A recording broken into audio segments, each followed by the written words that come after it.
L'épisode d'aujourd'hui vous est présenté par Vidence, propulsé par Cofomo. L'intelligence artificielle ne crée de réelle valeur que lorsqu'elle s'appuie sur les talents et l'expertise interne des entreprises. Avec Lucia, son nouvel outil d'évaluation de la maturité de l'intelligence artificielle, Vidence offre aux organisations une lecture claire de leur niveau ainsi que des leviers concrets pour favoriser le transfert de connaissances et renforcer l'autonomie des équipes internes autour de l'IA. Découvrez où se situe votre organisation et définissez les priorités pour faire monter vos équipes en compétences sur vidence.ai/Lucia.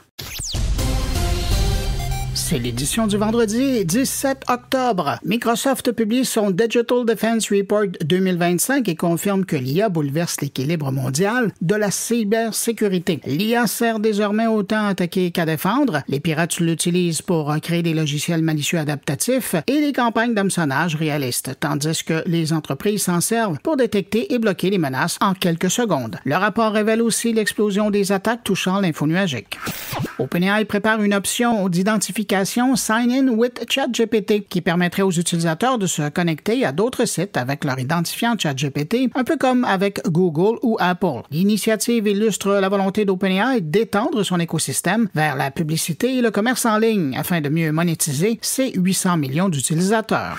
Pinterest introduit de nouveaux outils pour permettre à ses utilisateurs de limiter la quantité d'images générées par l'IA dans leur fil d'actualité. Les membres peuvent désormais ajuster leurs préférences afin de voir moins de contenu artificiel. Les nouveaux réglages sont disponibles sur le web et Android et arriveront bientôt sur iOS.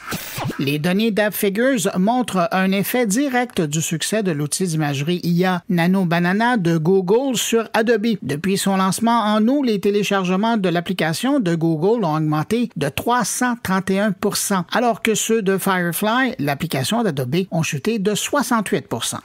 L'hébergeur français OVH Cloud présente une innovation majeure pour rendre ses centres de données plus écologiques. Un système de refroidissement intelligent piloté par l'IA. Cette nouvelle génération de baies de serveurs permet de réduire la consommation d'eau de 30% et celle d'électricité de 50%. L'IA ajuste automatiquement la température et la puissance des pompes selon la charge et la météo.